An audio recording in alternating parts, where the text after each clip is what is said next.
the Old Man Orange podcast. I'm Spencer Scott Holmes. I'm Dunigan. Well, you know what? There was one of these things back in the day. I put this aside and said, no more! Not doing it! That's it! That's the final fucking straw. I am jumping this ship and I'm gonna look for something else. You relapsed? That something else I never fucking found. But I finally swam back and rescued this ship. I took my tugboat up to it, hooked it up, and brought it back over to my house to say, you know what? Let's give it a go. Let's see what this is all about. Let's see what I was missing out on. And what that is was Final Fantasy 12. Okay, all right. I was kind of really curious where this is going, but I'm like, of course, Final Fantasy, because you warmed up with 15, so. Well, 15 was my comeback into Final Fantasy. I was like, you know what? This was a magical point of my life of Final Fantasy, and once again, I let it go.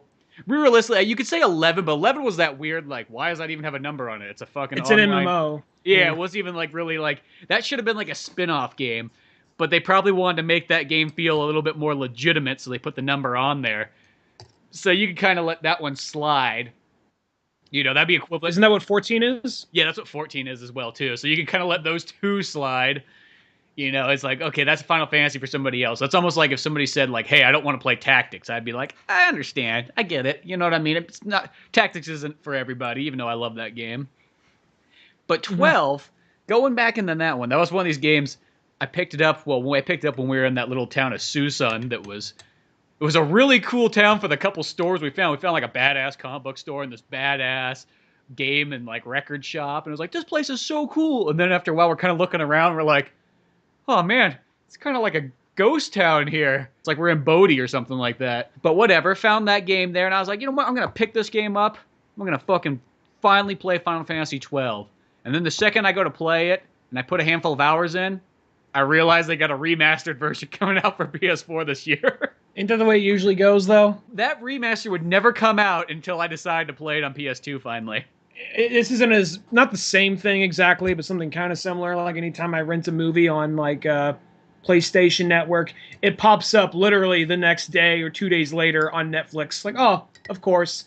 Yeah, after I spent $6 on it, now it's here for my $10 a month thing. But no, like, okay, I finally started to play Final Fantasy 12, and as I said, like, when that game came out, I remember going over to John Bumgarner's house, and now I'm going to talk like an old man, like, you know, the Bumgarner family down the street, well, that's their grandparents owned the market there in town, if you remember correctly. Well, that was the thing, because that's, one thing when you're getting older is because, like, when you mention the full names of people no one else in the conversation has met, you're like, oh, me and, Joe Solinsky, like, yeah, Dad, I wasn't there. I don't know who that is. You talk about it like it's almost me like... and David Peckenberg, like, I don't know who David Peckenberg is. Just use your friend Dave. What it should be is like, me and John F. Kennedy here, like a real name drop, not just somebody that nobody knows. Whoa, John F. Kennedy? Yeah, we were bros back in the day. Anyway, like, how did you just fucking bypass that? It never came up in conversation. Anyway, so we were down at the local pop shop. Yeah, no, that's how you're supposed to do it, but just old people do it with anybody. It's like everybody's a big deal. Maybe the older you get, everybody's a big deal anymore. It's like, you know what? These fuckers are all alive and well, and there's stories to be had. You gotta remember this shit. You're like, yeah, whatever, fucking, yeah.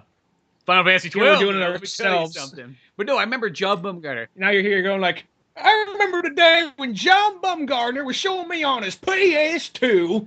It's literally what it was, and he was showing me the game, and I took one look at it, and I was all, what the fuck is this? No turn-based, running around, swinging your dick in one hand, I don't know if I can handle this. And that was it. Never even touched the game. Like, I actually never even played the game myself. I made all this assumption in, like, a 2-minute viewing. That was all I needed to set me, like, on the path of, like, nope, going somewhere else. Which really means that there's nowhere else to go, is what you kind of learn after a while, and then you come back and you be like...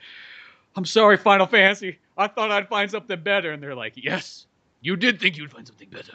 But you did not. Because you know that there is only one clear path. And that is the path of square. So you must become a square. Well, I don't like the term be called a square, but okay, yeah, I'm back. I feel great shame. Do I have to jump out of a window to prove myself? Great dishonor! Yeah, exactly. You get to that point where it's like, there is no other choices. It's Final Fantasy. I mean, yeah, there's other companies out there every once in a while that make, a handful of these RPGs here and there, but at the end of the day, nobody makes the big, huge, extravagant ones like Square does with Final Fantasy.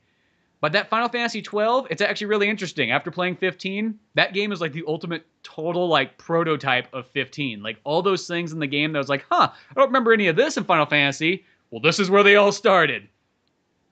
It's got like all the monster hunting kind of stuff is in this one.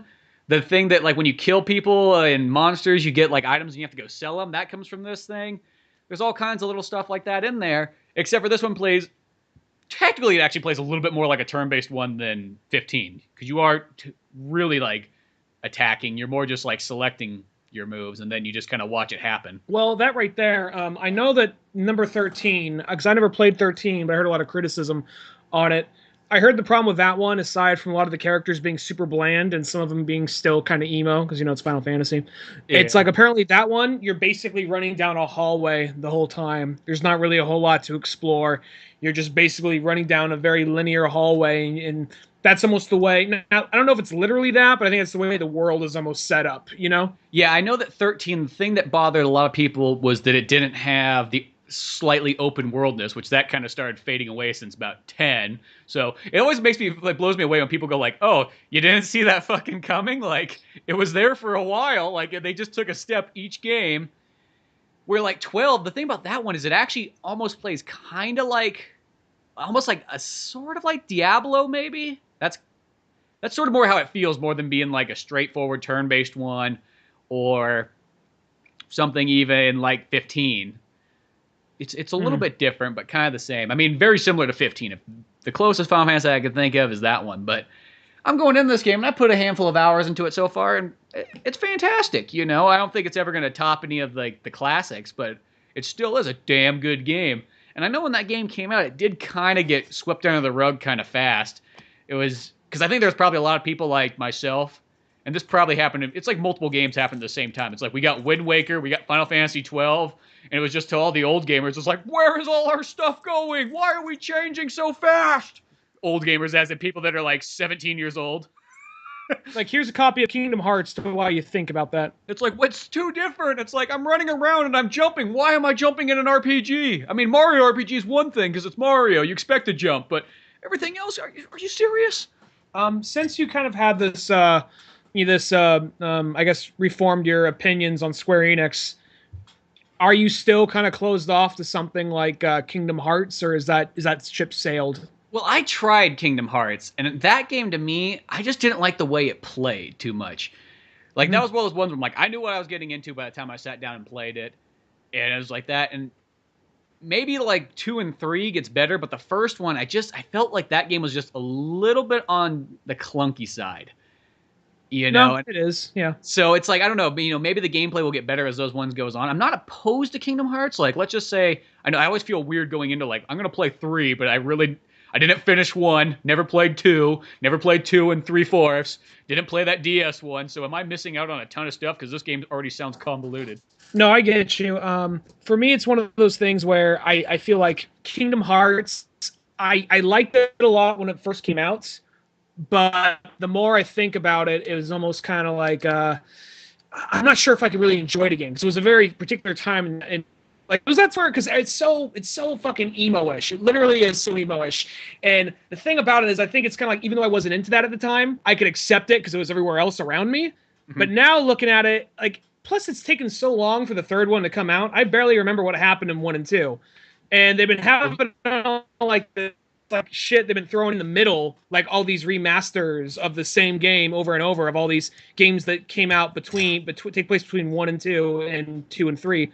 It's just like, why don't you just come out with the actual fucking game by this point? Like they have one coming out where it's like Kingdom Hearts Dissidia 3.5 edition, 3DX edition or whatever, and like it's going deep into this lore. Like, how do you expect some people to keep up with this shit?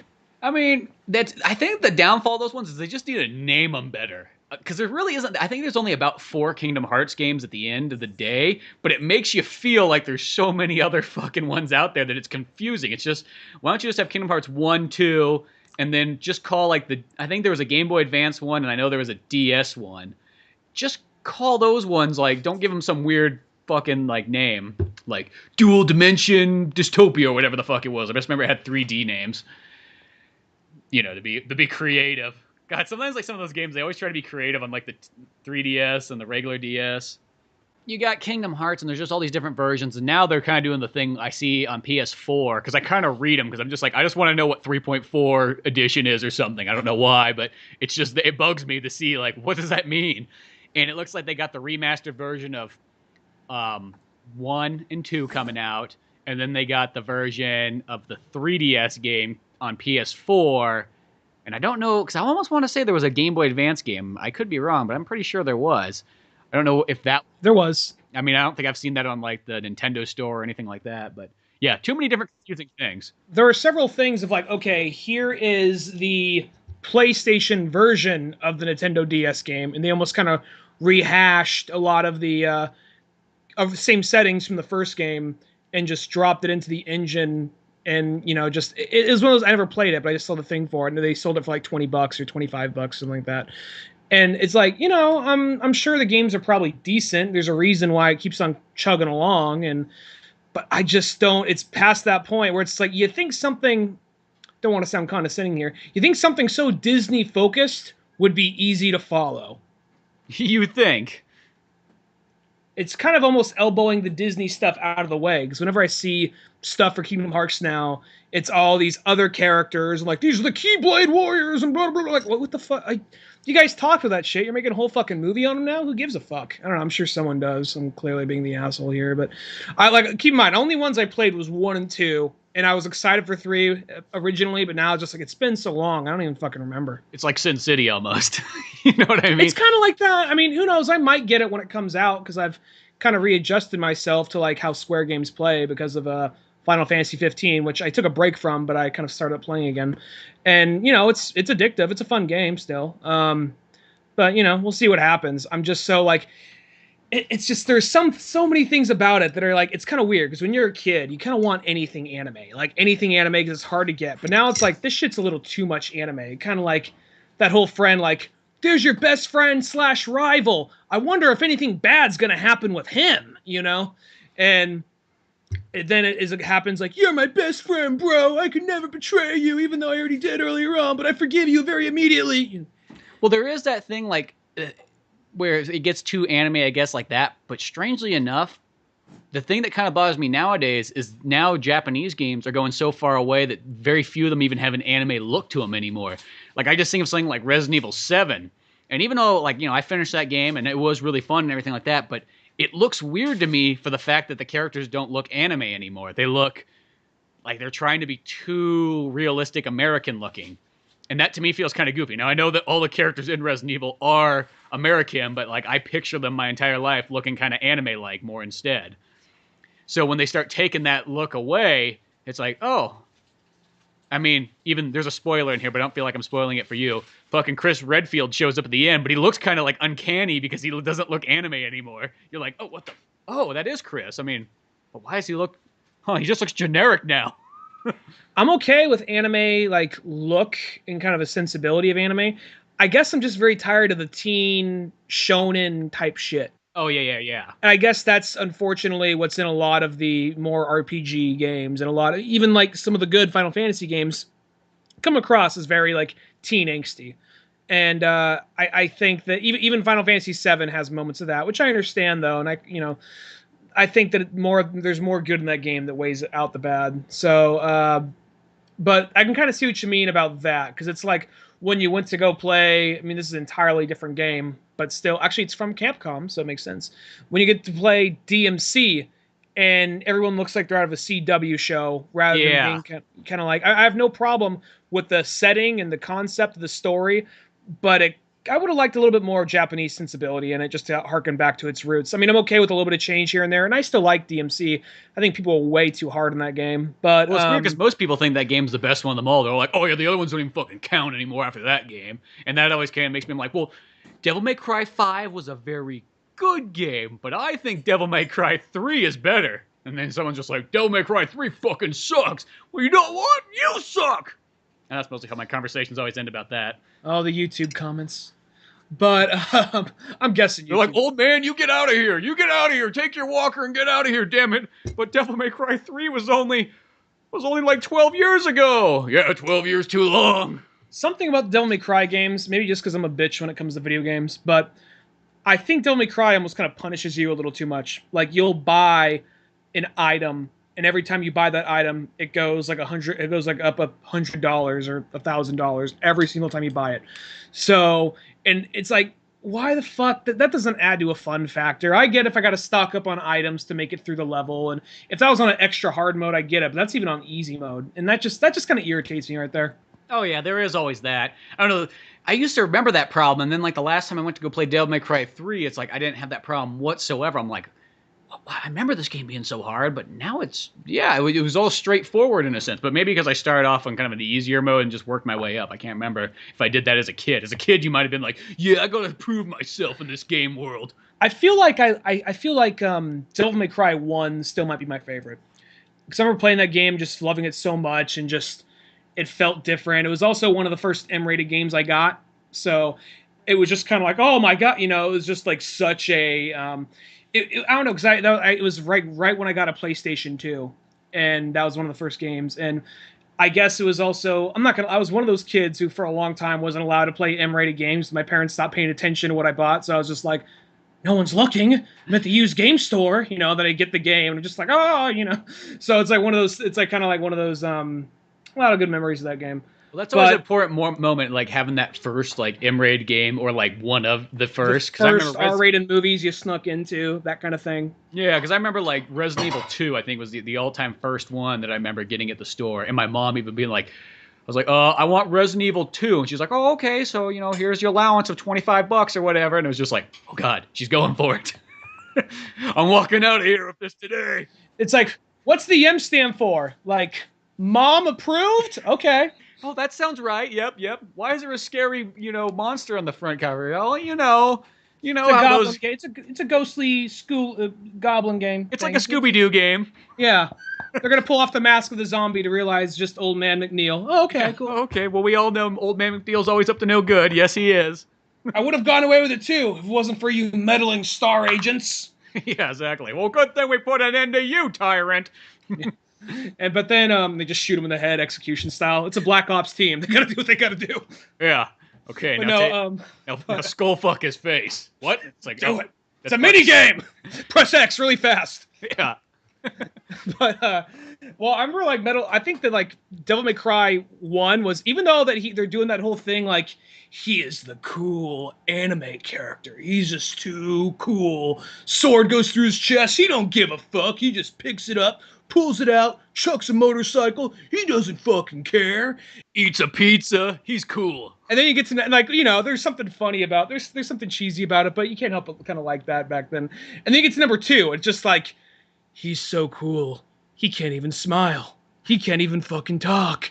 And there's like one of the lamest things. I mean, I think that maybe it was intentional, but there's the part where, because the villain of that game is like a stereotypical, like evil, like Spanish billionaire type.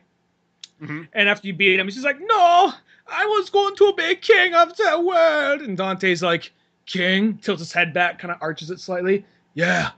Here's your crown. Shoots him in the fucking head, out the window, freeze frame, then you get your rank of the level. Well, Devil May Cry was the perfect one for like that time period of like Jet Li's the one and Let the Bodies Hit the Floor and Triple X. Like it all kind of came around. It was like Devil May Cry was made for like, yo, you getting Domino's and a Mountain Dew tonight? Perfect. So is Dante. Well, the thing about that was it was even I feel like for a minute they were talking about a Devil May Cry movie, which they backed out of. And I'm thinking, the movie's more important, but if it came out when it did, let's think of the soundtrack. What would that soundtrack be? Like you said, probably not Let the Bodies Hit the Floor, but Drowning Pool would be on there. That's their song. They'd be on there. You'd probably have a Slipknot track on there. Mushroom Head. Yep, definitely one of those. Let's see, who... Depends maybe how System dark... of a Down. Depends how they want to take this rated R or keep it PG-13. That's going to change some of the music. They're going Resident Evil. Some Hollywood exec just saw how good Resident Evil Apocalypse did, and he's like, "Yeah, the kids like the rated R shit. Just make it kind of cheap. we'll get the metal soundtrack. They're going off of that, and even though this one's PG-13, Scorpion Gang. They're going off Okay, those yeah, two. yeah. So then you might have a Rob Zombie song in there. That always seems to be kind of Oh, common. Rob Zombie. Rob Zombie was like in every action movie, and like from like Matrix Yeah, on. on to like Well, hell, Rob so. Zombie, like, I was watching the original Judge Dredd again. Fucking Rob Zombie's in that movie, too. Mhm. You know, so it's like, Okay, so we got Mushroom Head, Slipknot, Drowning Pool, System Down, Rob Zombie. so probably some Marilyn Manson. Maybe for the softer track, maybe like a faster Incubus song, maybe. Yeah, because that's always thrown in there, and everybody's always slightly confused, but apparently there's nothing confusing about it. Well, I'll say this, I won't go too long of a tangent on Incubus, but because I actually get ready for the hate mail here. I actually really like Incubus, but their first like 2 or 3 albums were much more funk based, a lot more faster, kind of sounds somewhat like early Chili Peppers kind of it, and they were just a little bit more metalish. And then once they got to I think Morning View, that's where they slowed down. Still, even when they were doing that other stuff, I'd hate to be Incubus like at fucking Ozfest back in like '99, you know, like slab dab between Megadeth and Metallica. Like, oh, they're attacking the stage quickly, kick hacky sacks at them. Well, the weird thing too is they're there like 3 times. Like, it's not like they were there just once there. randomly, like almost like Tommy Lee to never show back up again till Motley Crue's allowed. No, Incubus was there like every other year. They were there as much as like Pantera was. Yeah, that's the thing that was surprising. Like, I mean, don't get me wrong, I like Incubus, but it doesn't. Nothing about them screams Ozfest. They scream Warped Tour to me. But whatever. Anyway, So you yeah, have a really it's so sweet Devil May Incubus- Cry soundtrack of like all these like well, I think New metal four of the songs would be pretty sweet. I think you'd have right. Slipknot's hit and miss with me. Rob Zombie, I still like, and System of a Down still good. So I'm not sure if I already said System of a Down, but I don't think you mentioned that one, but that'd be another perfect one too. we got to throw in like it's some weird random combination of like, okay, here is POD with a member featuring a member of Cypress Hill, you know. Exactly. Or this one might be a little bit too heavy for the time period, but I feel like since it's going with a Devil May Cry theme, I think something like Cradle of Filth would have worked well at that time. But that might have been too heavy because it's kind of weird how movies are. Like they got to like take their steps. Like by the time a really heavy song comes out, it's almost like, well, it's from a band that's 15 years old by now. I feel like you could probably get a Cradle of Filth song on. There would be like it would probably be second to last or third to last song. Maybe you'd hear it at the very end of the credits, something kind of like that. I like how we're planning out this movie soundtrack for a movie that never happened. For a movie like in 2004 or 5 or something like that. Rather than talking about what the movie could have and would have been. You know what's one weird thing though is that Devil May Cry was originally supposed to be Resident Evil 4. And I mean, like, now that's probably like literally when they're like writing it out. But when you look at that game, you go, how the fuck was this ever supposed to be Resident Evil 4? I mean, they probably didn't have the engine made yet or, the designs. But first you just kind of go, what the fuck? I mean, yeah, it does play slightly like a Resident Evil. It's kind of got the camera angles and the way it moves and shoots and everything like that. But well, I remember in the first one, there's that point where you have to hold down, I think, L1 or R1 in order to aim the gun and fire. But then once you get past a certain point, you have to do that no more. It just does it you fire, it fires. You don't have to hold R1 or L1 after you get a certain item. So who knows? Maybe it started off that way and like, we're going to give him a sword. He's going to be, because basically they're all kind of in somewhat the same spirit, not the same series, but the same spirit for a while. You had Resident Evil, Dino Crisis, Onimusha, and Devil May Cry, right? yeah, those are like the 4, like his 4 main ones that he made at that time period. And they technically all play identical. His horror action series, where Onimusha was essentially Resident Evil with samurai, right? Yeah, it was Resident Evil with a sword, Dino Crisis is Resident Evil with a dinosaur. Devil May Cry is Resident Evil just cranked up. Resident Evil with cocaine. Yeah, exactly. And a sword and a gun.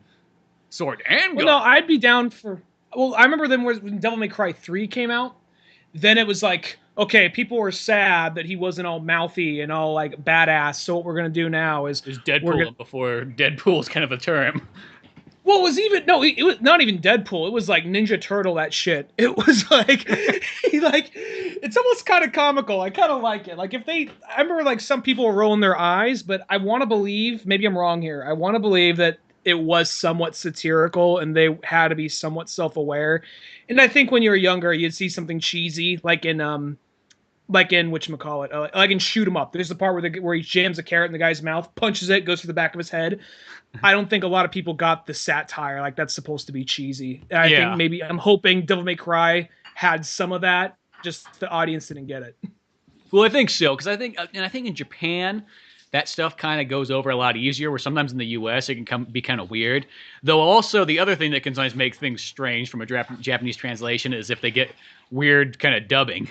But Devil May Cry didn't have. I think the dubbing was fine at that time period, but it was just kind of sold as like, whoa, bro, we're surfing there tonight. Where are you gonna be? Well, it was also like they're trying to get that across, kind of like how he doesn't really care so much, and the guy walks in, the creepy bald dude just walks in saying like, "I got a job for you, Dante," and he's like, "Oh, well, I don't know if I'm gonna take it. How's it pay? Blah, blah, blah. Hey, that's my pizza." Then the guy attacks him, and like they have this whole. It was actually that was the guy who did the cutscenes for that. It was a Japanese director who directed the movie Versus, which is a very so it's the same guy that did Metal Gear Solid Twin Snakes? Same dude, yeah. Same action choreographer. So, which didn't match so much Metal Gear Solid Twin Snakes, but whatever. But anyway, and then like so when he like so much so when he like flips the pool table over at him, like all the balls are flying everywhere. Dante shoots, fires the cue ball, and then bounces, hits all the other balls, knocking out some fucking demon. And then at some point, when you come across Lady, she fires of all the names you can give her, Lady. But anyway, fires a missile launcher at him. He jumps in the missile launcher like, whoa! Surfs it. Well, that's just gonna have if that happened now in a movie, I think I would give it credit just for doing that. Well, it's funny because like that director that was like literally like the most over the top director you could possibly get, and for some reason Japan he was like the Steven Spielberg of the time period because they kept pulling him for all the big projects. Like, oh, you need a director, get this guy. And not saying that his stuff's all good, but it is like Jesus Christ, it's like he took John Woo and cranked it up another couple notches. I want to see what else he's done because I heard about that guy because this is literally the day before internet was readily available where we lived. And you just kind of overhear shit. And so when you went to, say, Modesto, which had a bunch of like DVD stores and Suncoast and that kind of stuff, that's where you kind of stocked up on movies, because you couldn't get it that back home. So I remember like on G4, God, I'm just aging myself like a motherfucker here. G4, Suncoast. G4 was saying, yeah, so for the upcoming Devil May Cry 3 and Metal Gear Solid Twin Snakes, they're going to use the guy, this Japanese director to like do some of the cutscenes for that. And then I saw the movie at Suncoast in the martial arts section. Not really a martial arts movie, more of an action horror kind of movie. Section. But it was, yeah, but anyway, I just grabbed it. And it's just such a weird fucking movie. Like, it's worth seeing, but I mean, you got to be in the right mood for that movie because it's like everybody is trying to out Clint Eastwood each other. Like every character is like eyes is like almost like they look like they're about to fall asleep, just kind of leaning back. And it takes almost 2 minutes for them to answer a question like, "Hey, when'd you get here?" "Just now." It's like takes forever for like it's like they're like I feel like it's almost kind of like an Alfred Hitchcock thing. Like how does an interview get through with that guy? He takes forever to speak. Exactly. It's like how's this guy like this master director if he talks so fucking slow? Did he just do a line of cocaine before every take? Like, all right, let's fucking get this shit shot. We're gonna do this whole movie in 5 takes, and 5 takes is it. Get that fucking bird. Have it attack that lady over there. Yeah. How do we get that bird angry? Fucking slap it upside the head. That'll piss it off. Where's my BB gun? Throw some cocaine in its face.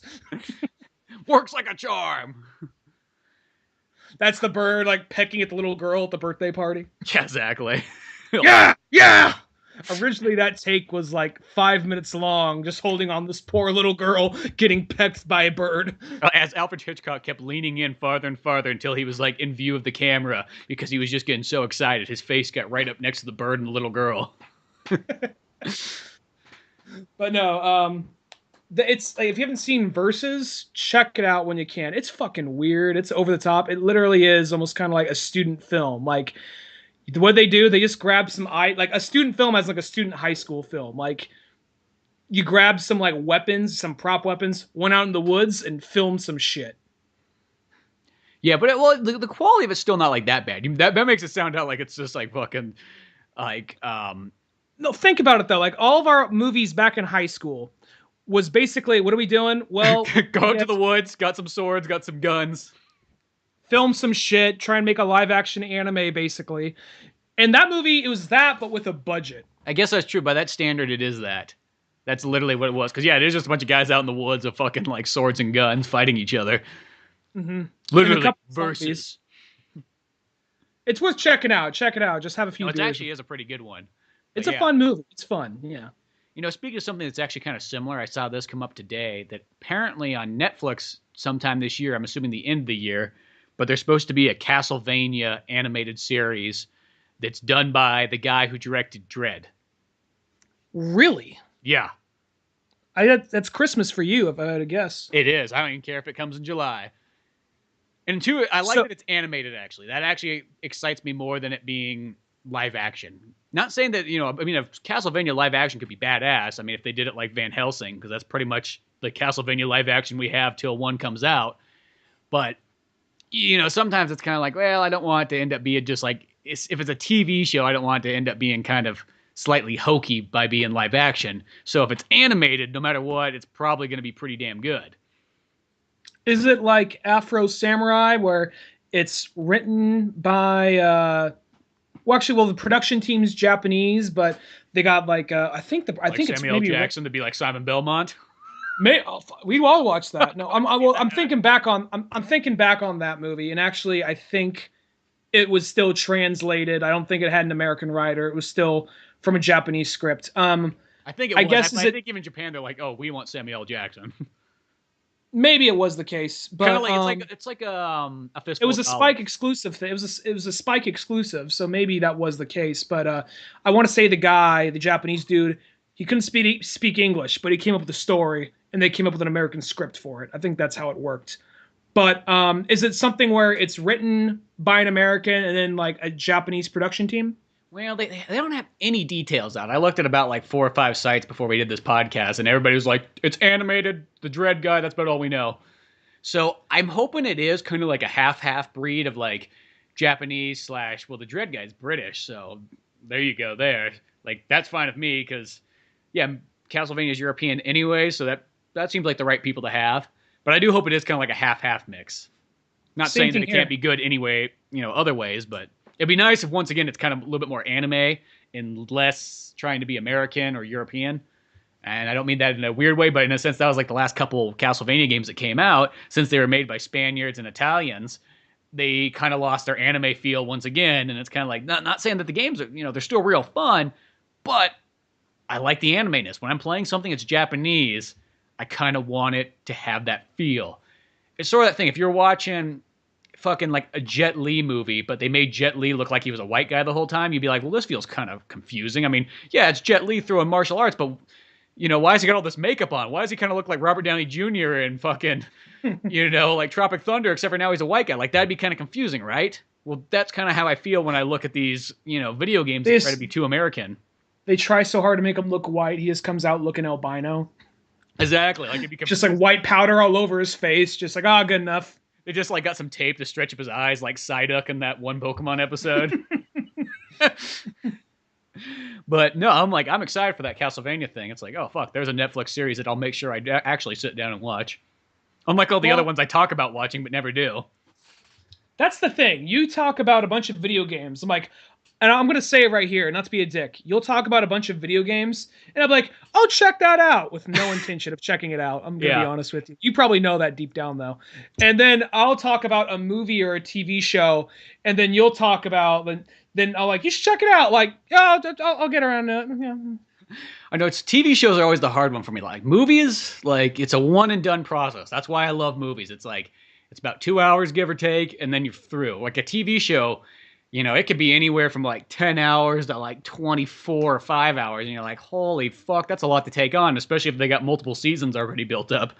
I think the only things that we both kind of like will say if one of us tells the other check out is probably a movie or a comic book. Anything else is kind of like... Because those are easy. Those don't take a whole lot of time out of your hands. It's like, hey, a movie? I got 2 hours. Or a comic book? I got 20 minutes. But back speaking... to the Castle... go that Castlevania thing. That actually has me intrigued because I never actually played any Castlevania games. I know of it, and I know it's your favorite thing. I know it has a massive fan basis. Um, Well, the thing too is I'm like kind of Castlevania, it's got a big fan basis, but it's not nearly, it's not like as big as, let's say, obviously like a Halo or a Metal Gear or a Final Fantasy. Like it always feels that that Castlevania audience is sort of like that secondary run where it's like, hey, you also like Metroid and you're into Contra and you're into all these almost kind of like lost, obscure games. Because in a sense, Castlevania hasn't been too many in like the last handful of years. It sort of faded out. And probably if you asked a kid, they obviously might know what it is, but they probably maybe not have played it. do you think it'll be kind of like I haven't seen it, but I've seen like ads for it. Do you think it'll be kind of like the Voltron thing, where it's actually it doesn't look like it, but it's a 2D show made by DreamWorks, and it looks like it's an anime, even though it's American made, kind of like a Teen Titans kind of thing. And Mm-hmm. I'm assuming from the style and the way it looks, where do you think it'd be something kind of like that, or do you think it's going to be like a full tilt anime with just an American script? I don't know. It's a good question. I feel that it could be one or the other. It could either be a complete anime that's just made for Netflix. I could see that. Or I could see it being, in a sense, an American slash European production where they're trying to make it more anime. But I could also see it looking almost like a DCU movie, too. They could go multiple ways, and I think it will work. As long as it's animated, I don't think you can really get it too wrong. It's weird for a DCU movie, which you're going to talk about in a second. Like that kind of animation, I accept, but when it's something that I know it's based in it's not something that's Japanese and it looks anything other than anime. That's where kind of I don't know. I just get that very like it's not a horrible show or anything, but that Spawn the animated series kind of vibe. You know what I mean? Like, oh, we got two, we're done. Oh, yeah. Well, yeah, there is that kind of thing where it might be kind of weird. But I mean, I don't think. I mean, I think the show will be taken serious. I can't imagine it not being. Nowadays, it just seems like everything's kind of taken serious. It's never that like, guess what they're gonna do? They're gonna make a Metal Gear Solid cartoon show. Well, awesome! It's gonna be a Saturday morning special. It. Oh, I don't mean like that, but I mean kind of like the Spawn cartoon just felt so kind of bland. Like it wasn't that it was horrible or god awful. It was just The very HBO one. slow. The HBO one, it felt very slow and not really a whole lot seemed to happen in it. And Mm-hmm. I just hope it's in that kind of style. I think whenever for a while, whenever you had like a straight to video or straight to DVD R-rated cartoon, it kind of looked like it sort of had a little bit of that style, like that Dante, even though it was kind of an anime, that Dante's Inferno one kind of Uh-huh. felt sort of like that. I actually really I liked the never Dante's saw. Inferno one. That was a great one. Uh, I know you didn't I like don't it, really but I care loved for it. that. I thought I was like, man, this is fucking awesome. I didn't play the fucking game, but this movie's great. No, I don't know. It didn't do nothing for me. I guess I'm just. And maybe, yeah, maybe I like the Dante's Inferno a lot because I like Castlevania, and that's actually what it reminded me a lot of. Mm-hmm. And it's kind of like then there was a Lady Death movie that was really badass. A Lady Death movie. I guess it's another one I was thinking of. I never saw Lady Death, but that one wasn't good. That one was pretty good. It's really good. It's in like that Hmm. similar, I guess, style as maybe it's older cartoon. I don't know. It's coming off of like I think a lot of those things came off of like the Heavy Metal 2000 train, where it's like here's a rated R, cartoon Yeah. coming back. So they had a bunch of more things that were kind of similar to that, and that's how I sort of feel it's like. Yeah, I didn't even think. I kind of forgot about Heavy Metal 2000, but yeah. And then you got Titan 8, Oh, the other one. the PG one. You Yeah. got the PG Heavy I like Metal. Titan A. That's a good one. I love that movie. That movie's amazing. Isn't like Lady Death? Isn't that like Laura's favorite character? Yeah, that is. We got Oh, that's tons cool. of we got Lady Death action figures and all kinds of random ass like issues. Like whenever we go to a comic book store, we always look for Lady Death stuff, which is about like a 1/3 chance of finding, but you never know. Stuff from that publishing company is hard to find. This is a smaller one. Yeah, that was definitely like totally like when independent was like thriving like nobody's business back then. But a lot of that stuff has kind of gone by the wayside. Yeah, definitely. But coming to like a really badass animated movie that just came out, and as always, this is like our main topic. If we have a topic, it's fucking DCU, and this is a Justice League Dark movie, and I was super impressed by this. Now I know I say that like 95% of the time when a DCU movie comes out. It really, I mean, I think of like probably like it's not my least favorite one, but it's close to it. I look at like Justice League War as probably being like one of the lower ends of the movies, and that's still a badass movie, but just compared to everything else, it's not nearly as strong. But once again, it's hard for them to turn out kind of a slightly dud movie.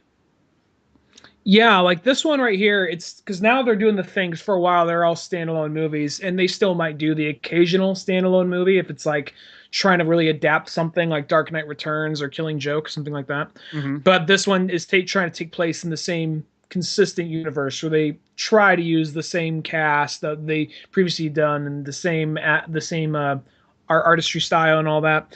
And I think it's kind of it's doing wrong. I'm not. Don't take this as complaining. I'm happy he was there. I'm happy he's there. But it's one of those things. We got some shit. We don't know if we can sell it. Throw Batman in there.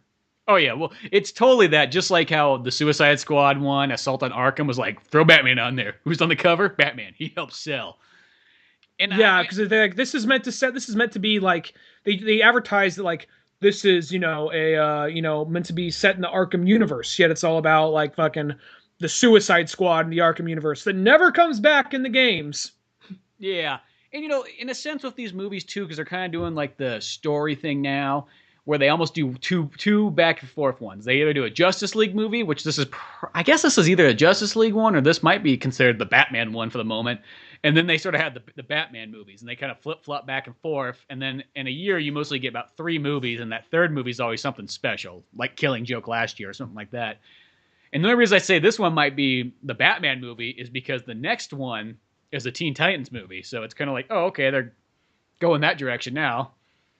I feel like they got their Teen Titans is them kind of taking a little bit of a risk because I think for a while they were all over the place. They had like, we got a Batman one, we got a bunch of Superman ones, we got a Wonder Woman. Oh, no one liked it. That's too bad. It was kind of good. Yeah, it's one of and the then they better had ones. like 2 green.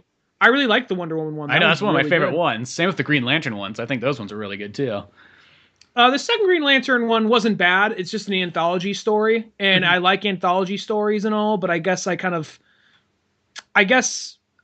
something like DC oriented, I guess that I wish there was more time to see all that. So it seems kind of shorter. It's kind of like the whatchamacallit? Gotham Knight. Gotham Knight one. Yeah, I guess I view it kind of like the Green Lantern Emerald Knights one is better than that. Yeah. But it's kind of what it sort of reminds me of, sort of. But anyway, what was I saying? Oh yeah. So it sort of seemed like they're kind of giving everybody a shot, but then after a while, like, okay, just Batman, Superman, Justice League. And then after a while, like, Superman's not selling like we hoped. Okay, just Batman and Justice League. And then if they wanted to focus on another character, they would make it about, they call it Justice League, but then put that character front and center. Where Justice League versus Teen Titans, it's more about the Teen Titans, but they threw, it's more about the Teen Titans, but they put Justice League first because they knew that'd help sell it. Yeah, because it's like when they did the Flashpoint one, it's a Justice League movie, but it's got Flash's story. Or they did, I can't remember which one it was, but there was the one that was pretty much not War Machine, fucking Cyborg story, but it was a Justice League movie. And then there was the Throne of Atlantis, and it was pretty much an Aquaman movie that happened to just be a Justice League title, which I think that's smart. That makes sense to sell it like that, because I think when they did the Wonder Woman movie. Perfect example, fucking one of the best movies they had, but I think people were just all like snooty at that time period. And like, fucking Wonder Woman, who wants to fucking see that shit? It's like, where the fuck's Batman at? I ain't here unless Batman's there. And so now it's like, if you're gonna do a Wonder Woman movie, you gotta like slap Batman in there somehow, some way. Even though now you probably could sell that you could probably re-release that Wonder Woman movie this year, and it might do really good.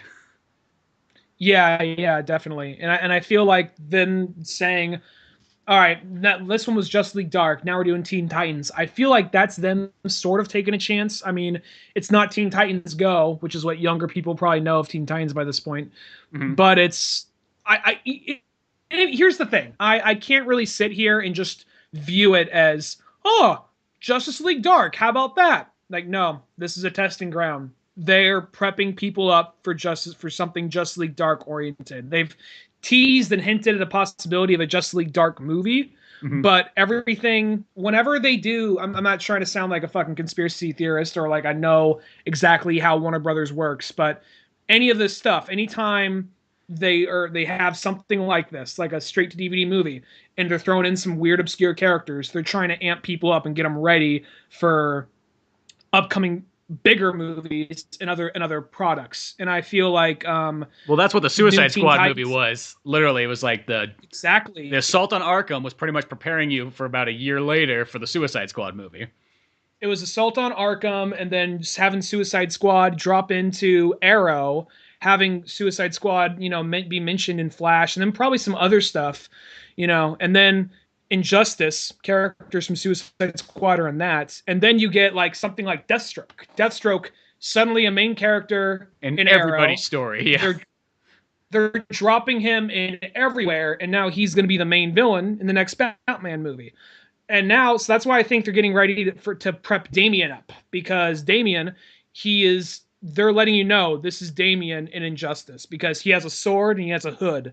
And then in this movie, they've had him in Justice League. They've had him in Justice League versus Teen Titans, and he's going to be basically, I'm pretty sure he's going to be basically the main character of Teen Titans Judas Contract. So I think so. And it's kind of cool that by doing the Judas Contract thing, that they actually are doing, like, it's like a mix. Like, not only doing kind of the modern series of the DCU movies where it's this continual story, now it's like, oh, okay, we're going to now pull from an 80s comic book. I think that's what that one is. And then it is. Yeah, and then put that in kind of like the way they used to do the old DCU movies where they just pick one graphic novel and then sort of do an adaptation of it. So I like the kind of combo of both. I think that's really cool. Yeah, and I think something like since people don't know Teen Titans as much as they know Batman, I think they probably feel less obligated to make it feel exactly like it. Because if you say, because I remember people would take just the faintest bit. I mean, I still love that movie. It's still probably the best Batman movie made. But if you put Dark Knight Returns 1 and 2 together, yeah, your best Batman movie there. But there's certain liberties they took with it, or people like, why would they do that? But then you're like, yeah, for a movie, I kind of get why they do that, Yeah. Or other things like Flashpoint followed pretty closely. That one followed pretty close. Yeah.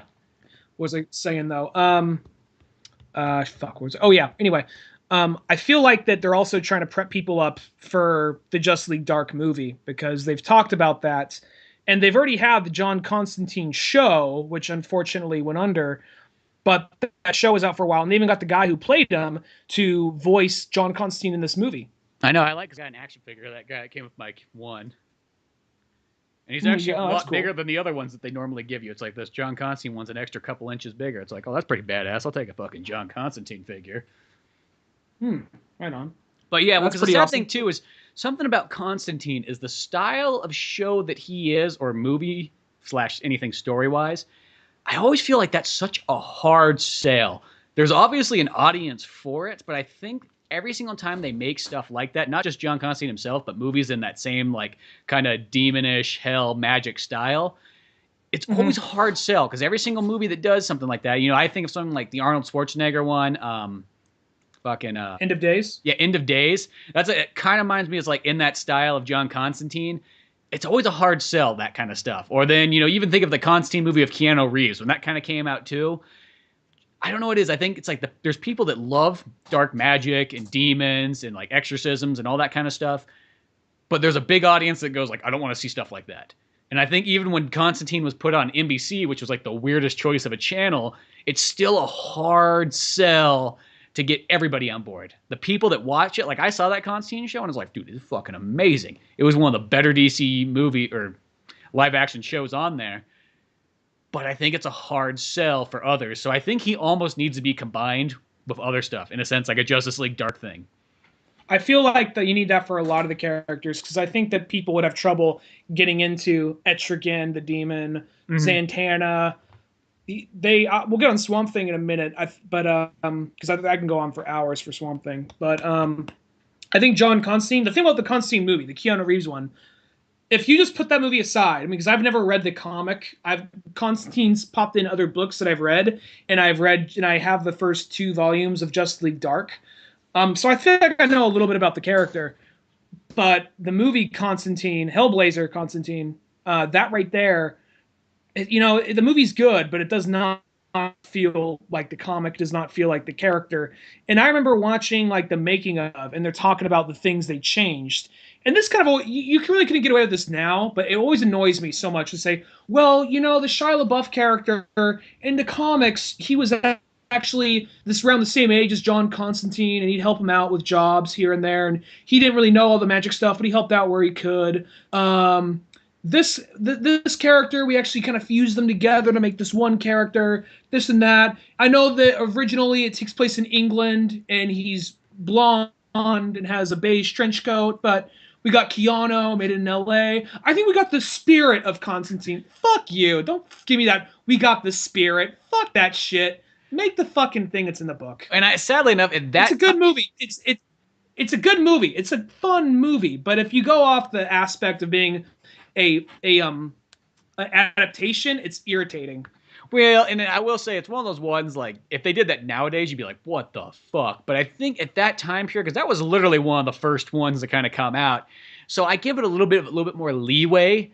It's like, okay, yeah, that they were trying to make it too American, because at that time period, it was like one of those ones, like, that would have been a hard sell selling a British character. It sounds stupid, but Americans sometimes are fucking retarded, at least by audience standards.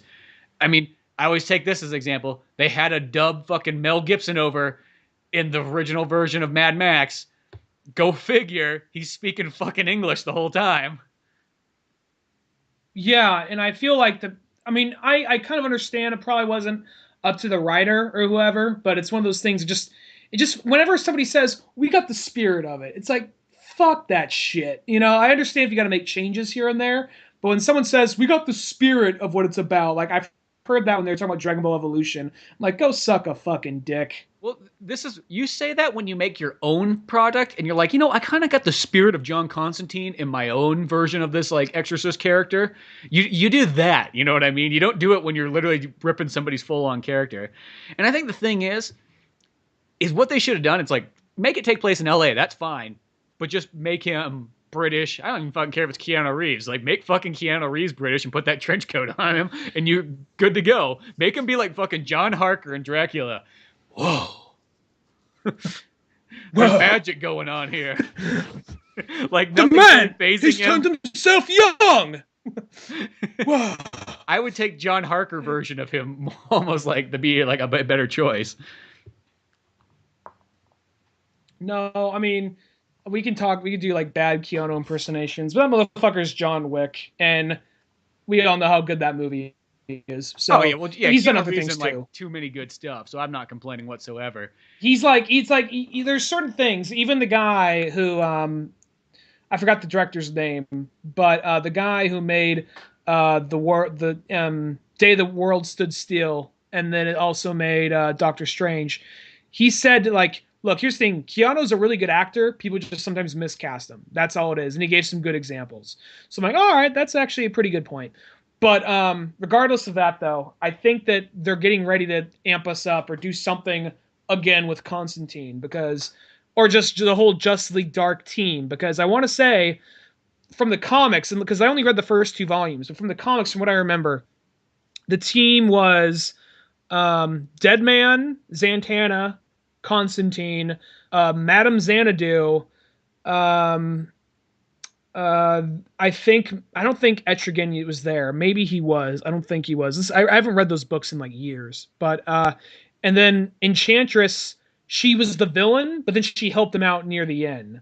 So of the first volume, I barely remember volume 2. So I don't think Swamp Thing was there. Maybe he eventually did come in. But the thing about Swamp Thing, I felt like he got a little bit of the shaft in the movie because that's one of my favorite characters. But at the same time, I think it would be a little too easy if he was there the whole time. Yeah, well, it's one of those ones, like, even though he's really only in it like 2 scenes, but those 2 scenes are pretty sweet when he is there. I know, because they kind of advertised that movie as he was one of the main characters, and it's like, oh, I guess he's not really. And even on the DVD, they got like a sweet like Swamp Thing special features, where they talk about him for like a half an hour. So it's clearly he was a big deal, even though he's only like in it 2 scenes, but that's okay. I think because every obstacle would have been easy if he was there, because he's basically a god. He's like, basically the hammer of Mother Nature. So I feel like that, even when he goes up against, I kind of wish that, I know that he's still alive. I know he's still there. But when he got his ass kicked by Destiny, the demon guy, Destiny, Uh-huh. when he got his ass kicked, and then just spoilers ahead, folks. Um, I feel like they could have given him a little bit more of redemption or something, or show something, because he gets his ass kicked, he goes back into the ground. That's that. Yeah, it's kind of like, well, fuck this, guys. I don't want to get hurt again. Well, it's also it's one of those things like it's like they give him like some sympathy right there, like the monster that wishes he was human. Then he pulls his corpse out of all the foliage and vines and all that out of him. Then he just crumbles apart. Which maybe they're harkening back to some old Swamp Thing shit. Mm-hmm. But I couldn't help but be kind of like comic book guy. I'd be like, well, actually, he's been dead for years, and he's not really part of that anymore. He's actually been a whole other creature this whole time, So, But Swamp Thing can switch bodies though, because the thing is he lives in his mind. It's not necessarily a body, so he's not really tied to that. So that's where I feel he's not. Yeah, because he pulls maybe they just needed something to feed him. Maybe that was the idea, was if we that's the way that he defeats Swamp Thing, so we'll just make up some lore. It's kind of like maybe the sling ring thing from Doctor Strange. Like, that's not in the comics, but like, we got to give him a weakness. So how about, in order to do magic, he needs the ring? Yeah, exactly. So every once in a while you do need those sort of things in there, and that's fine. That doesn't really bother me. They could have just given him a better moment, or a moment to make up for that, because they pull his corpse out of his fucking body. You see tears stream down his face. They drop the corpse, then he falls apart. We never see him again. He's not dead, but it's one of those things that, come on. Yeah, no, but like, yeah, in there. Well, this is also the really interesting thing in the movie that I thought kind of threw me off. There's a part literally where they're all in a hospital and Batman's there and Zatanna and fucking John Constantine and Deadman. And this is that kind of thing. This is almost how you could explain this to somebody, like, hey, you want to see a movie? Yeah, what's this movie about? Well, this is a movie has Batman fighting a shit monster in it. Wait, what? Yeah. Batman literally has to fight a shit monster. You want to come watch this movie? Who doesn't want to see that movie if somebody tells you that? Like, when did you ever think you're going to get a movie, not a comic book, a movie where Batman fights a shit monster, along with John Constantine and Zatanna and fucking Deadman? I feel like that whole part, I feel like someone owes Kevin Smith a few bucks. Yeah, probably. Well, he's going to be in the next movie, so maybe that's where it's coming from. Maybe that's their payment, yeah. But that right there, that part, that was one of those things. I was watching it at first, I was like, all right, is it just some, not shit, but just some kind of evil shit coming through the pipes? Is coming out of there? Maybe that's just the choice they chose, just the toilet? Like, oh no, it's an actual shit monster. And they get across the thing, it like will run over someone, absorb them, and then like fucking shitty bones just drop to the floor as it runs on to the next. Like, God, what a horrible fucking way to go. Not only are you getting burnt and eaten by shit, not only are you being killed by shit, you're getting eaten by shit, like burnt alive by shit. That was one of those things, like, that was, if nothing else, if not like the serial killer stuff at the very beginning, that right there is your immediate R rating. Well, what happens? This person gets burnt to death. Oh, we've had that before. By shit. Oh. Okay, yeah, I know. That's what I thought too. I'm like, this is its rated R moment. There's other stuff in there that makes it too, I think, real dark tones. Yeah, because at the beginning, it's almost like a very 12-year-old. Like, what's rated R to a 12-year-old? I mean, it's fucked up stuff. So I'm not gonna die. That's fucked up. If you saw that in a movie, like, not so much a goofy puppet like in Clerk in Dogma, but if you actually saw something like that in a movie, that would be a fucked up scene. Yeah, exactly. But yeah, I just thought that's just a cool, like, oh fuck, they're going that far. That's cool. There you go. Batman fights a shit monster. They should literally say that like on the back of the cover.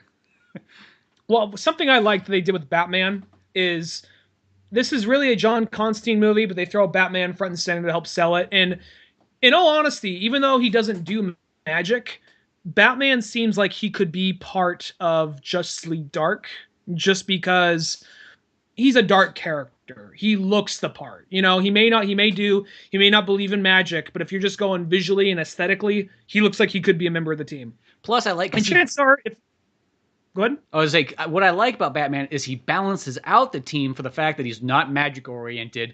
He's very scientific and fact like. And also, I think in Justice League Dark, what he sort of is he's sort of your gateway character for the audience into this world, because Batman, never really messes with magic with this version.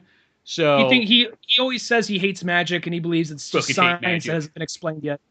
he well, for him it's just like him and Superman both don't like it, and they're both like it's just science that hasn't been explained yet. That's all it is.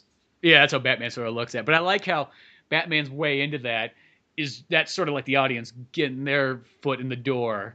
Which I guess you could have done of other characters, but Batman's always a good selling point. Plus, let's just say Superman was there instead. That might seem not like a weird combo. Like Superman with Justice League Dark might seem kind of like a little too off. You know what I mean? Mm-hmm. Or even Wonder Woman. I think those visually. characters. Not saying that they couldn't, do it, but I think Batman's a much better like kind of pair. He just has the visual aesthetic to fit into Justice League Dark, and plus, like you said, you could say, who are you getting to go talk to Justice League Dark? We're getting the Flash, It'll be like, I love the Flash, but it would be a weird, person just to click in there. So I think they were smart by going with Batman, because, everyone knows Batman, everyone likes Batman just about. But I will say there's that part, though. I like it whenever something super magical and mystical happens, and they're moving on to the next thing. Batman, it's like one of the funniest things about it. It's almost very Clint Eastwoodish. Batman's just like, He's like Gran Torino in this movie. Like things will happen and be like a shit monster just kind of comes out and kills his body, and he's just standing there once it's all said and done, like. And he's like still skeptical about it. He's still not like fully buying into it. Like there's like several other moments where somebody like engulf in flames and then go down and get dragged to hell, and he'd be like, huh. Like he's still just kind of like, I'm not buying it. What I like too is this one has a bit of comedy in it, but I never feel like the comedy is done all super well. Like none of it is done too hard. It's not putting too much in there. They're not going like Avengers with it or anything like that. It's really well balanced, and the lines they do have are just really funny. Like I love when there's like somebody's analyzing all the characters, and they're like, "Oh, you got this problem, and then they go on to Batman, and then they go, oh, "Okay, Batman, you're troubled. You're all these problems you have is your youth. You're dark. All these things. How do you cope with it?" And he just looks at him and goes, "I have a butler. He makes me sandwiches. That keeps me happy." Yeah, exactly. Like that's how I deal with all these problems of life. Yeah, that show. I mean, that movie was really good, and I think that everybody kind of got him. I will say, I think they underutilize Zatanna a little bit, because they start off using her a lot, and she's doing a lot of cool shit, and then what ends up happening is she gets knocked out. She comes back later, and she's just like, "Don't worry, you guys go on ahead. I'll hold them back." Like, really? Yeah, I'll hold them back. Just stay here. Go do, other superhero shit. Like, all right, that's Zatanna in the movie. Yeah, it's kind of weird, too, for the fact that she's really the only female character really in the movie, and she kind of gets pushed to the side a couple of times. Not so much like Swamp Thing, where he's only in it like 2 scenes, but to the point where it's like she should be almost like the second one on the roster. Like, it should be Constantine, Zatanna, then maybe Batman, Her back and forth dialogue is really well written and pretty good. It's just some of the action scenes she gets pushed to the side, which is like, that seems like a lost opportunity. You guys really could have done a little more with her, especially since she's the only girl on the team. But the scenes that she is in and she does do something, she's pretty good.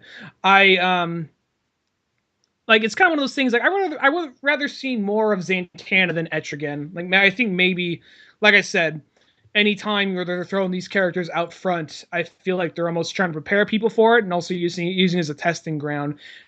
I feel like Etrigan might be a character we might be seeing more of pretty soon. And I'll say this about Etrigan, too. In this movie, I actually liked him a lot more than normal. He's never really been that much of my favorite Batman character. Whatever he comes, I'm used to him in Batman because he appears in like everything Batman known to mankind. But I don't know. It's like whenever he's in like the animated series, or he's in like Brave and the Bold, or he comes in a comic book, it's always kind of like, oh, okay, there's Etrigan. He never is like a character that really like excites me. Like, oh my god, I can't wait to see the fucking Etrigan, meets Hush episode. It's like, oh, well, actually, I'd be excited about that. I've never seen that one yet. Yeah. But I'm still waiting for a Hush. It's kind of like, okay, Etrigan, he's cool, but he's not like the coolest character. But I think in this movie, and maybe because they explained his backstory a little bit more, because always it's been like, he's like 500 years old. Now he's in the future. He's this boring old librarian guy that turns into a demon, And in this one, it's kind of like, oh, he was working with Merlin and everything like that. Well, that's a little bit cooler. And in the story, I like the way that he kind of progressed in it. And I also like even at the end that actually, whatever Jason Blood actually ends up dying, and it separates from Etrigan, and Etrigan's like, oh fuck, that was my only like brother in life. I actually really did like him, even though we were trapped together. And I think that kind of like dynamic of his story in that movie worked really well. And I'm like, oh, I actually like this Etrigan character a little bit more than I thought I did. Well, Etrigan's, I think he's always been his own character because he has his own comic. I think that people just, he was just a very weird, obscure character. They just want to drop in different comics wherever they can. Yeah, exactly. And this movie, you know, they do a good job of him. I'm just like, he's one of those characters who just never jumped out to me. You know, just and I think never maybe really it's like the hooked fantasy, me that much. like, and I you know, the fantasy kind of character, almost like Lord of the Rings. That's like, I like fantasy, I just don't like it nearly as much as Batman and sci-fi and Green Lanterns and things like that. yeah, agreed. And you know, he was good in it. I liked him. Like, there's nobody in the movie I didn't like. I just kind of wish they utilized Zatanna and Swamp Thing a little better. But regardless, it's still definitely worth checking out if you're a DC fan. Oh yeah, and plus, I mean, like even like small stuff. I really enjoyed that soundtrack on there too. I like how it sort of had like, it reminded me of like '80s horror films, I guess you could say. It had a lot of cool piano tones and stuff like that. I was really digging that. I thought that was a really neat thing about it. The other thing I was kind of wondering in that movie, okay, the beginning when they show the Justice League and they got Jon Stewart and Hawkman there, those guys weren't ever in any of the other ones, were they? No, I didn't think they so. weren't. I'm like, oh, where the fuck did those guys come from? It's just like they were just there all of a sudden. I mean, I guess adventures. We don't need a movie every time someone gets there. Then they just squawked and like, "Hey, I heard you guys are starting up a club. Yeah, come the fuck in, right on, man. Come on, use a chair." See, Awesome. that's fine with me, but it seems like most people always need to have that like explanation why they're there. So that was the only reason I was like, wait a second, were they in the movies? Did I just like space out? Because I will say, you know, for a while there, those DCU ones, I remember them all pretty well because they were all their like single stories. But once they start connecting together, you almost like that almost makes it harder to remember when things are tied together than when they're like a solo story. Well, I feel like the Teen Titans one. I'm looking forward to that one just because. Well, first off, one of the main reasons I'm looking forward to that one is that Nightwing is actually part of the Titans in that one. Because the other one, it's like, oh, sweet, Nightwing's going to be in it. They don't really use him. He's like, yep, He's I like dropped him Swamp Thing. off, and I dropped Amy. Yeah, well, not even Swamp Thing. Swamp Thing had something to do. The whole thing with like Damien, because I remember like up Damien off in like the Batmobile. That was like his job. that was literally what happened. Yeah, because even at the end of that movie, they have the title card and they have like profiles of the characters looking all cool with their arms crossed or in a pose, and like Nightwing's off the corner, like, yep, I did the carpool, you know? Yeah, exactly. I mean, I will say this, you know, Nightwing's been in a bunch of other Batman ones and so on. It's not like that was the only movie he was in, but it is cool. I know, but it felt kind of like, why are you here? Well, I have a driver's license. Yeah, exactly. Who's going to take you guys to soccer practice later today? But exactly. So it's like, but no, I'm glad to see that they're going to put him more in this one. And I mean, I was never really a huge Titans fan. I tried to get into Titans, but I always liked Cyborg. I always liked Starfire and Robin. So I'm curious to see how this movie goes. Plus, I've really warmed up to Damian over the last couple of years. So yeah, same here. Well, it's interesting too because it's got like the dynamic of like, hey, you got older Titans in there with like the Teen Titans mixed together. Like they also got that new book that's out. It's just called Titans. And it's, you know, it's a Nightwing when like it's just all the older guys. So it's pretty much like the 20-year-olds Teen Titans.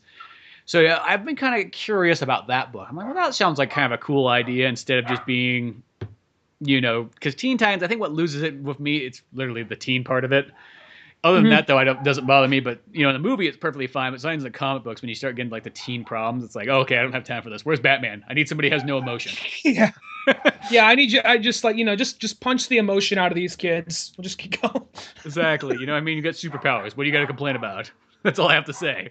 Just like, Batman won't let me be my own man. Yeah, because you're fucking up. You mean born like Batman. Yeah, exactly. God damn. But no, actually, that new Teen Titans one, because at first I saw it, I was like, oh, okay, a new Teen Titans one. Well, that's cool. I mean, don't get me wrong, I like Teen Titans. But then I saw that little, like, you know, preview of it, and it's like, oh, that sounds like a really badass story. And of course, now we're getting Deathstroke once again. It's like, prepare yourself. Get as much Deathstroke in as you can. I figured Deathstroke was still probably alive. I mean, they kill people off in these things, but I figured Deathstroke would still be there somehow. Yeah, Deathstroke would, keep coming back. And that doesn't bother me. I mean, Deathstroke's one of those characters that I used to like a lot. And I still like him, but sometimes I kind of feel like, God damn, he's in like everything nowadays. Like everywhere you look, there's a Deathstroke somewhere in somebody's story.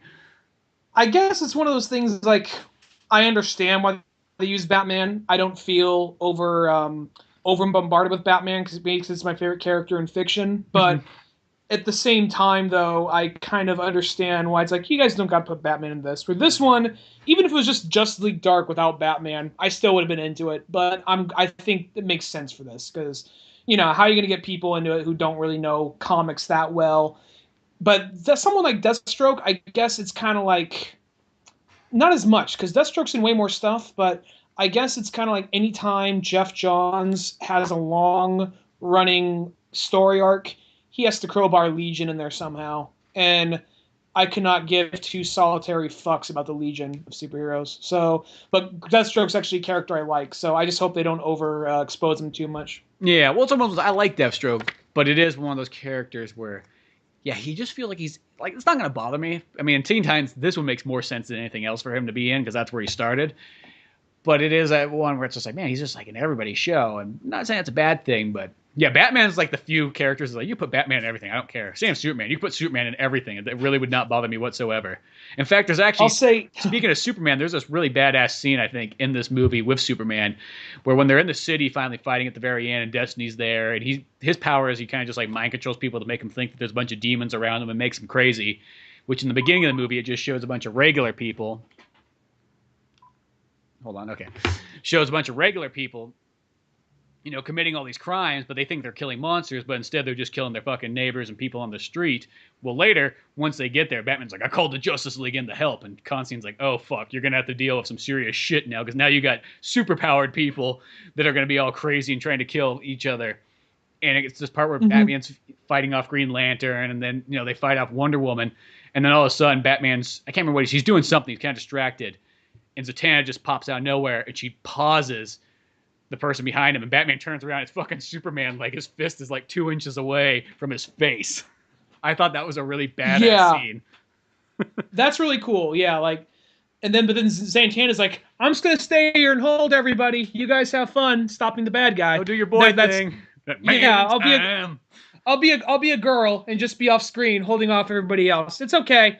So it's like it is one of those things like you are not helping. Come on, she's a good character. Use her more, but whatever. Well, it's like the other female character in the entire movie is in the house. I can't remember what that character. She's the fucking maid. She's the other female. Here, you take care of my house, clean my shit, organize my books, so by the time I get back, then go and walk into the fire. Can I go outside the house? Then stay here. You don't leave the house, damn it. And I kind of like that character when they go to like the magical mansion at the very end. Like, here, I brought you beers. Yeah. So it's like I read enough comics to know that they're strong, well-written characters like Zatanna, but sometimes the movies don't have enough time to show it. It's just like, oh, come on, guys, just a little bit more, just to break that stereotype. But whatever. Yeah, and I don't think it's not like a stereotype or anything like that. It's just could have utilized. Well, really, the house. I could have done less of that. Like pretty much non-housewife, just like the woman that he has in his house that takes care of him. That's the spirit of the house or whatever. Yeah, the spirit of the house. That's literally what they call it. Like that's when you've progressed the farthest up in like being a slave. Now you're the spirit of the house. You're not in the field anymore. You're not just taking care of the house. You're the spirit of our house now. Like as you hear her walking away, she's like, take me home. She's walking away. This white man got me trained up in the house now and won't let me leave. It's like literally the color purple. Yes, literally she is the color purple. But yeah, it's just one of those ones like, it's more that, I think Zatanna, if she just had that extra scene or so, or just tagged her along a little bit more, you can almost like minus out, even though the guy who plays Deadman's really good, and I like that too, but because Deadman's more just your comic relief. He's in a sense like your Flash character or whatnot. He's almost in it more than Zatanna is, though. Yeah, well, I'll say whenever she's there and she's having a fun back and forth between her and Constantine, it's well written. And there's even some small funny lines between her and Batman. They show they have chemistry. Like when when he goes into Zatanna's like dressing room and he's talking to her for a minute, it's like, I hope you didn't kill those elephants, otherwise PETA's gonna be on your back like no other. Yeah. Then he's just like, oh, they weren't real in the first place. It's fine. No. Yeah, there is tons of great stuff there too. But yeah, I mean, overall though, that Justice League Dark, I mean, yeah, you could kind of like pick it apart just a bit, but for the most part though, that actually is one of the best ones I've seen in actually quite a while. And I think it's what it was good about. It was very different. It wasn't kind of like your same old Justice League. You know, you're getting characters that lots of these characters have barely been in animation or probably have never been in animation. Like, has Constantine really ever been in an animated thing? Maybe he's apparently he might be in Brave and the Bold, but I heard he's been in Brave and the Bold, and apparently there's that new show, Just League Action. I heard he's been in that. Oh no, take that back. He is in Brave and the Bold. I do remember the Constantine episode there. But for the most part, though, you know, he's not in a whole lot. You know, Swamp Thing's not in a ton either. So it's just kind of cool to see all these characters. Even Zatanna, I mean, she's in a couple of Batman episodes here and there, but she's. I love that Swamp Thing. Oh, sorry, go ahead. I don't know what I was saying. Well, I was saying, Swamp Thing actually, it's kind of funny knowing he had his like late '80s, early '90s Ninja Turtle-esque Captain Planet cartoon show. Oh, that's right. I forgot about that. It's kind of like, it's like, all right, we got this very deep comic that's all about, you know, self-existential, you know, situations and just like contemplating life and what am I? Am I a man? And the turns like, go pollute the swamp. He's like, I'll stop you. Oh no, it's Swamp Thing. Well, you know, and the one thing though is at the time period that does make kind of sense though. Like that seems like, hey, DC wants you know, Swamp Thing's really popular. Well, it wasn't even. It was. I was like at the time when like that was at a time when like they were putting out these stories where it's just kind of like Swamp Thing was dating Abby Arcane, and it's just kind of like she's fucking a plant. She has to go to jail, and then he takes over Gotham City, and then Batman has to go against him. And they're like, what is love? Who are you to judge? All these very deep, and like, you know, like then like they're almost like dropping acid. She like bite into one of the fruits that grew off him, and then she would just be in like, you know, all this tie-dye 60s shit. And it's just like, let's make a Saturday morning cartoon out of that. No, yeah, I know it is kind of a weird one, but I mean, I understand like the direction they would take at that time period if you're trying to sell something to like 10-year-olds. Yeah, because you know, if you think about like, yeah, no, I get you. It's no different than having like a Batman Brave and the Bold. It's like it's a safe way for a kid to kind of get into Batman. And, you know, that was probably a better example. But still, you know, I feel that you always need those safe kid entry levels sometimes. And that seemed like, hey, let's get kids involved in this, you know, Swamp Thing. So by the time they're 20 years old, they'll be buying the shit out of these books. Now when I think about it, it's one of those things where when I was a kid, I was almost afraid to read the comics because I knew things were way darker in the comics, way more violent.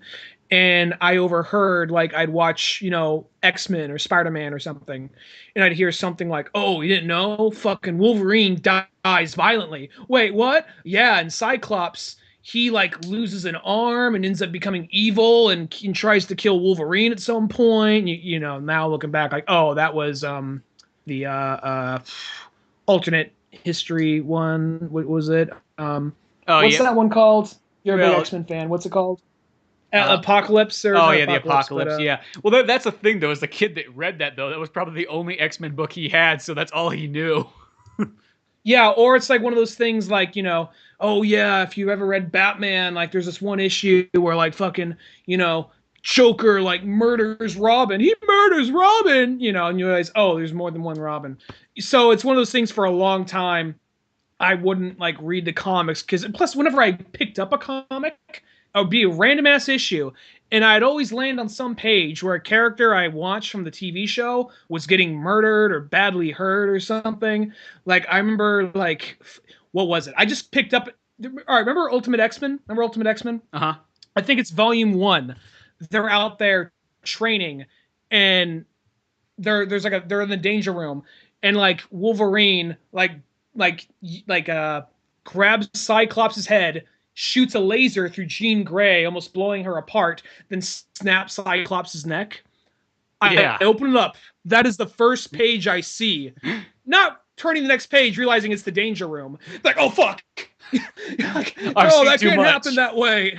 Yeah, now it's like people die all the time in comics, and they just come back like 2 or 3 months later. I know the drill. Yeah, it's a marketing scheme. Yeah, exactly. So now it's like I can take that. I can, accept more of that now. That was for a long time. It was keeping me out of when I was a kid from reading comics. Yeah, Now I realize, oh, it's a parallel universe, or they'll just come back in 3 months. yeah, so they just need to spike up the sales a bit. So by saying that some character died, everybody's gonna go out and buy it. Exactly. Now I'm just at the point when that happens, I'm just irritated because I know that character's come back. Well, yeah, because then you also know it's like you just need the sales. I see what you're doing. Mm-hmm. Well, even like when people were losing their shit about the Hail Hydra thing was with Scott with Steve Rogers. It's like, oh, I that's mean, I didn't such a marketing ploy. I didn't read the book. I'm gonna get it eventually, but apparently it gets debunked in the next issue, and apparently it's a really good run. So people are losing their shit and sending the dude hate mail like, "Why do you fucking love Nazis? Why do you hate me and my family?" It's just like it's just wait for the next issue, see what happens. Yeah, people are fucking retarded. I don't know what more there is to say about that. But yeah, well, at least Justice League Dark is fucking badass, and that's all you can ask for because really those DCU movies are like the main thing to look forward to in the year more than anything else. I mean, I don't think there's any other films out there that I am this passionate about as the DCU ones. I would skip Batman almost looks pretty any good. movie. Well, yeah, Lego Batman looks fucking badass. But I would skip almost was any so movie to see a DCU movie first, if that's the case. Well, that's the most case with me. The DCU movies are usually some of the movies I look forward to most this year. I will say though, looking at what I looked at some of the trailers and some of the clips to Lego Batman. That movie is just going to be almost kind of like the ultimate. I mean, we have to wait and see for the movie to come out. Hopefully, it's not a Wreck-It Ralph. We're super excited. It ends up being bad, but I've just freeze framed a couple of parts. I'm like, oh my god, that's the mutant leader from Dark Knight Returns right there. That is, I forget his name, but the villain from Batman Beyond, the guy with the green skin. You can see his skeleton through his. Oh yeah. He's in there. So I know they're probably just there for a second, but the fact like They're in they there. they cared enough to acknowledge that. Yeah, and then even that bit they have in the last trailer, which is like featuring Calendar Man, Clock King, and the Condiment King. Just like you made some of those up. No, they're all real. No, I like that too. Yeah, that's what I like. Is it just seems like the deepest Batman cut you can get of like going like, hey, we're gonna put all these guys on Main Street, and no matter what, people will like it because hey, it's Batman in the first place, and we can sell everything else around it. But yeah, it's not gonna be some kind of knockoff movie made by people that don't care about Batman. No. These people really dig Batman so much, and I can't wait for that tomorrow. Yeah, I'm doing that thing tomorrow for sure, regardless of whatever else is going on in my life. I will say though, I think that's almost kind of like why that mean we have to wait for that movie to come out. But if not that movie, at least DC Universe movies for the most part show that it's almost kind of like they're almost better than the live action movies because you don't need that hand holding to kind of explain some shit. They can just kind of throw it up on screen and be like, "Yep, there it is." You don't have to like kind of hold their hand on it. They just present it like it's presented in the comics. The only other movie that I've seen it come that close to the comics, and it's not a DC movie, unfortunately, is Avengers: Age of Ultron. So yeah. Yeah, well, I was just say like the closest thing I always feel like to where it doesn't really have to hold your hand is sort of like The Watchmen. Like The Watchmen. Well, because there's not a whole bunch of lore and things to The Watchmen. It's like so, one. I guess that's kind of true. You're just literally just take this book and put it up on the screen. Yeah, and just figure out what to keep and what to cut. And where Avengers felt a lot, Avengers 2, because nothing about that movie seemed, because every character in that movie seems like, oh, that's a character from the comic. That's not placeholder A or placeholder B from whatever character. They used all the Buffalo right there. Yeah, and they didn't have any of those characters like, oh, that guy should be Deathstroke. Oh no, he's just some guy in the background. I mean, none of that wasted space characters or wasted time and all that weird stuff. But that's probably a good place to leave off at. Good old DCUs. You can never beat those. If you want to help support the podcast, we'll put a link here for Justice League Dark so you can go out and buy it and get yourself a cool Constantine action figure if you want. Till then, check out oldmanorange.com for more podcasts, cartoons, music, and more. I'm Spencer Scott Holmes. And I'm Ryan Dunigan. We'll see you some other time. Later, folks. Thanks for listening to the Old Man Orange podcast. Check out our website at oldmanorange.com for even more podcasts, cartoons, videos, music, and more. Send us an email at oldmanorangepodcast@yahoo.com. Be sure to subscribe, share, rate, and review us on iTunes, Podomatic, or any of the other fine sites we might be located on. And if you want to help out even more, click on the Amazon or GameStop links on our webpage before you make any purchases there. It won't cost you a penny, but it sends us a little something our way. Thanks for listening, and tune in next week to Old Man Orange.